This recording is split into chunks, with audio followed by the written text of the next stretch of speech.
6. Pihay mo siya dito sa taas. I don't know what you call this one. Ayun mo.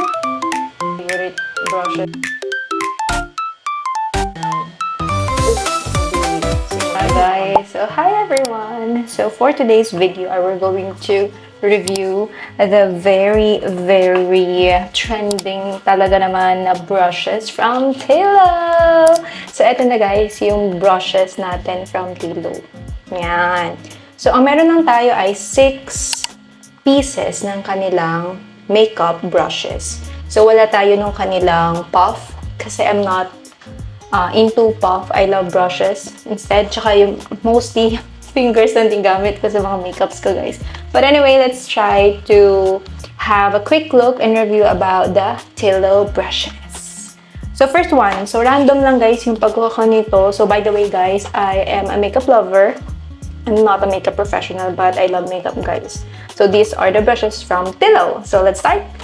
So first one na nakuha ko, this one is the Tilo Complexion Cream Blush. Ito siya guys. Okay, I love their packaging by the way. Tapos meron siyang ribbon dito sa dulo.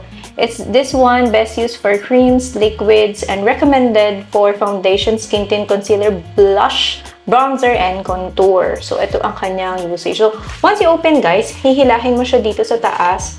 And then, you get their brush. Ito guys, ang cute ang packaging niya by the way. And then, naka-plastic siya. Individually guys, naka-plastic siya. And then, meron pa siyang ganito. I don't know what you call this one guys. Tapos, pagka hinila mo siya, pag-ganarn. Oh, ang cute!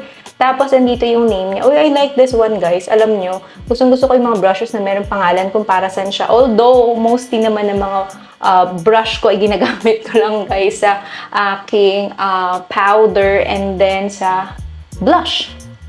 Ayan. So, meron siya ditong logo sa baba guys. Ito. Yan siya. Ito siya guys. And then, andito guys yung name niya. Ayan. Complexion Cream Brush T03. Ito siya guys. Ayan. Ang ganda guys. So, tingnan nyo. So, try na natin siya agad So, by the way guys, naka-makeup na ako. So, try lang natin siya kung may tusok factor. So, wala guys. Wala. Amazing. Walang tusok. So, I love this one. So, next naman natin. This one naman is their Precision Cream Blush. Ayan. This is for concealer, blush, bronzer, and contour. Ito siya guys. Uy, ang cute.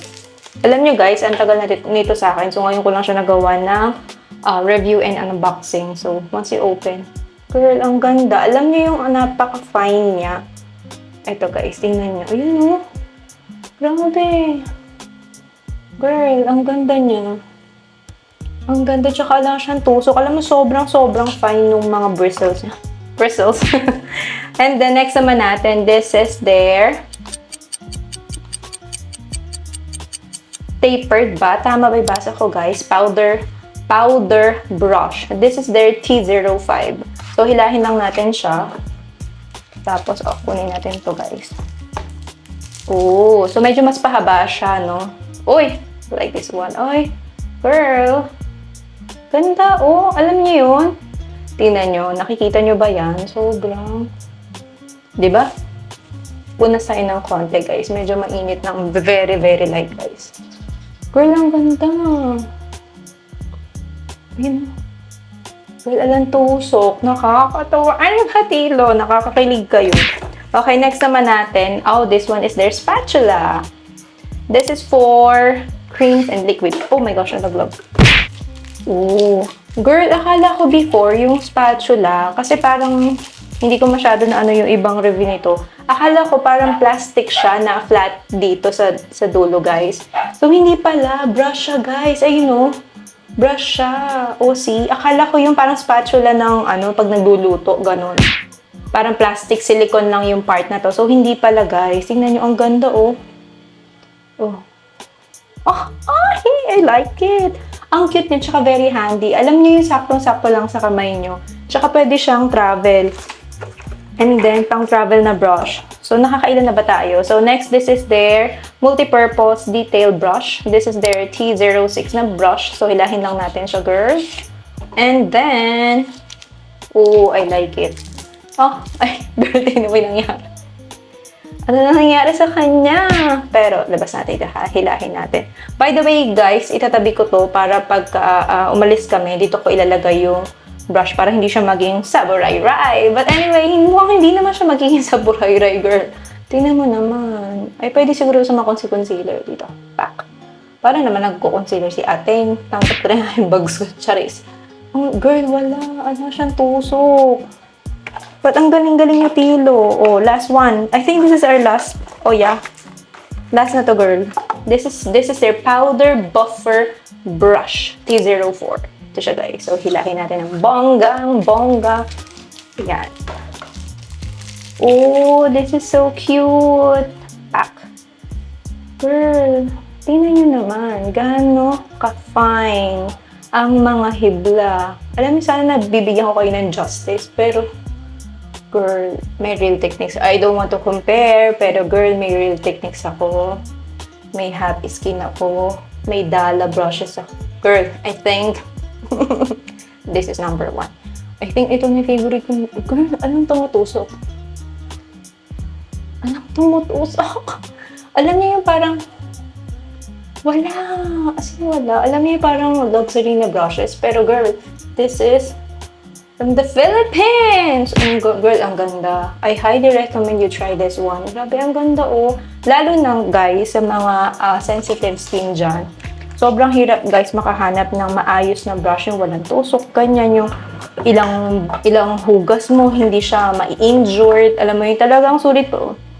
Yung sulit pa rin siya, girl. Ito na ang aking Tilo brushes. Girl, may nanalo na! May nanalo na, girl. Thank you so much for this wonderful. Charot. Girl, ang ganda ng Tilo. Bakit ba ngayon lang kayo dumating? Charis. Girl, ang ganda. I think this is my favorite brushes na talaga. Promise. Girl, ang ganda-ganda. Alam mo, sulit na sulit yung price nito, girl. Daig mo pa bumili ng mamahaling, sobrang mamaharli kang mga brush. Anong tusok? O, tsaka ramdam, girl. Ramdam na ramdam mo sobrang. Alam mo, parang unan yung kanyang brushes. Ano? Girl, alang tusok. I highly recommend itong brush na to, guys, sa mga girlies natin dyan, sa mga makeup lover dyan, na may mga sensitive skin para pagka nag-apply kayo ng makeup, lalo na kung marami kayong bumps na freshy. Alam niyo yon? Hindi niya mai-irritate yung skin niyo kasi sobrang parang unan, girl. Parang kang higa sa unan, pero nagme-makeup ka lang. So, I highly recommend this brush, girl. I love Tilo. Tilo, I can give you 10, not just 10, I think 100 over 10. Ayan, guys. So, I love Tilo. So, these are their brushes. So, sobrang love ko to. By the way, guys, gagamitin ko na to maybe bukas. Kasi girl, sa house na ako, so nakaalis na ako ng bahay, so hindi na ako mag-mock up. But I'm gonna use it tomorrow. So I'm gonna give you a feedback pagka in-apply ko na siya pag ginamit ko na siya ng makeup. Pero ngayon pa lang, girl, I love Tilo so much. Girl, anong tusok? Ay, lahat. Girl, lahat ng anim na to walang tusok, girl. So I highly recommend you try Tilo brushes. Again, I highly recommend this one. Try nyo na, girl. Tilo. Ano ba? Bye! Hey everyone, good morning. So today is another day. So today ay gagamitin natin ang brushes ng Tilo. But before that, we are going to put my Dove Hair Care Serum para sa ating hair red. So today we are going to work. Ayan, this is the best time, guys, to use my new brushes from Tilo. So usually, we're going to brush it like this. Ayan. So, it's better to brush your hair ng ends muna. And then after na detangled nyo na yung ends, if alam nyo yun, medyo messy yung ends nyo, you go up to the roots. So, that's how you need to brush your hair first. Okay, so we're gonna use our sunscreen from L'Occitane. So, hand lang gamitin natin. So, we don't need to use the brush muna. Oops.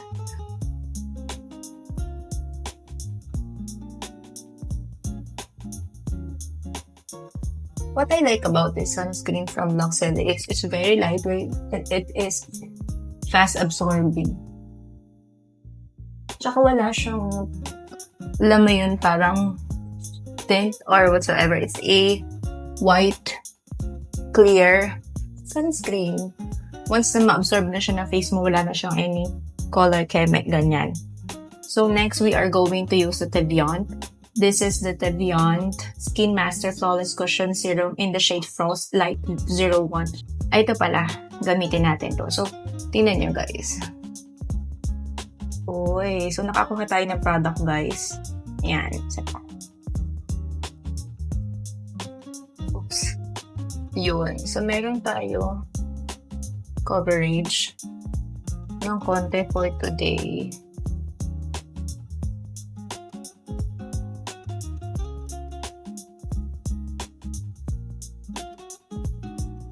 So, gusto ko lang gamitin to guys for this tint. Pero kasi, usually yung mga tint na ganito ay cushion, yung pang dot-dot niya talaga yung ginagamit. But for today, we are going to use this one.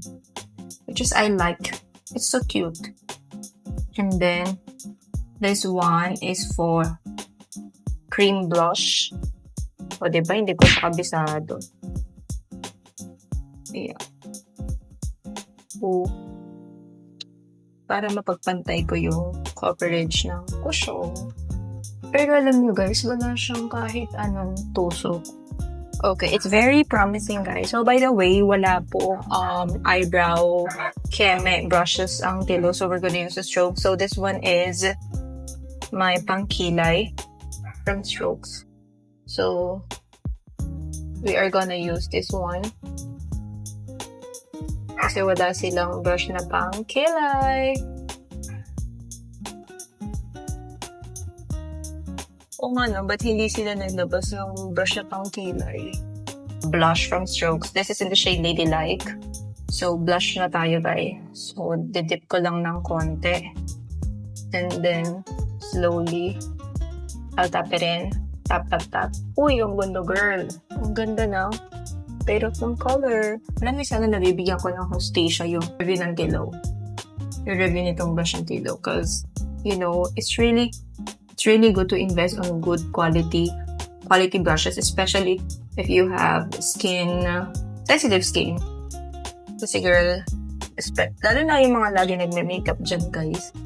Tapos imagine everyday kayong may makeup nung ginagamit yung brush ay may mga tusok, ganyan. Very So everyday yun girl, nagko-contribute yun sa irritation ng skin mo. So you're gonna wake up one day, you're gonna have a lot of outbreak, ang sasabihin ko, pero breakouts, guys. Kaya you better try to invest in good quality brushes. So I highly recommend Tilo, guys. So this is a puffer brush, pero we're gonna use it for our powder blush. Using this one from Teviant. So we're gonna use this one and tap, shake a little, shake the tap ng ating. Girl, tingnan mo naman, gaano kalambot yan. Grabe, nakakatawa talaga tong Tilo. Tilo! You better try Tilo. Girl, ang sarap niyang ipang makeup. Alam mo yung walang irritation at all. And then, we're gonna use this one. This is their powder brush. And I'm gonna use this one, yung Sunny's Face. Nasira na siya. Hindi ko na makita yung shade kasi medyo nabura na. So, inuubos lang natin to. Sayang kasi guys, yun nasa gilid po. Diba? So, di naman tayo pinanganak ng maharlika. Tsaka, para hindi simutin yung mga bagay-bagay. Ayan. Tapos, tatap lang natin siya ng powder. So, usually, this is how I do my everyday makeup. Para lang maano niya yung shine ng face natin para hindi tayo mukhang kumain ng lechon. Ayan. So, diba? Ang ganda guys talaga ng brush na to, nakakatuwa. Alam mo, kahit ikot-ikot mo siyang ganyan, hindi siya nade-deform. Hindi siya nagmumukhang saburay guys. Nagigets niyo ba ako? And then next, we're gonna put our lipstick. So, for today, I will be using wipe muna natin na tissue. So we're gonna use this one from Dior. This is their Rouge Dior in the shade 558. Ito siya, guys. So medyo messy na siya. Ayan, guys. So, girl, ang tagal ko na ginagamit ito, pero ang tipid niya. Kasi nga, ang kapit nito.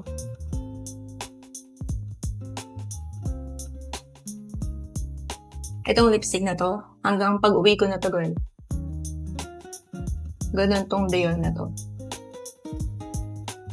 Oh, diba? Ang ganda, guys, talaga ng brushes ng Telo. So, then again, I use a different brushes from Telo for today's look. And I give them a 100 over 10 pa rin, guys, as in. So, I highly recommend you try this one, especially if you are having a breakout on your skin. So, I highly recommend it, especially for those who have sensitive skin. And that's it. And see you guys in the next video. Bye!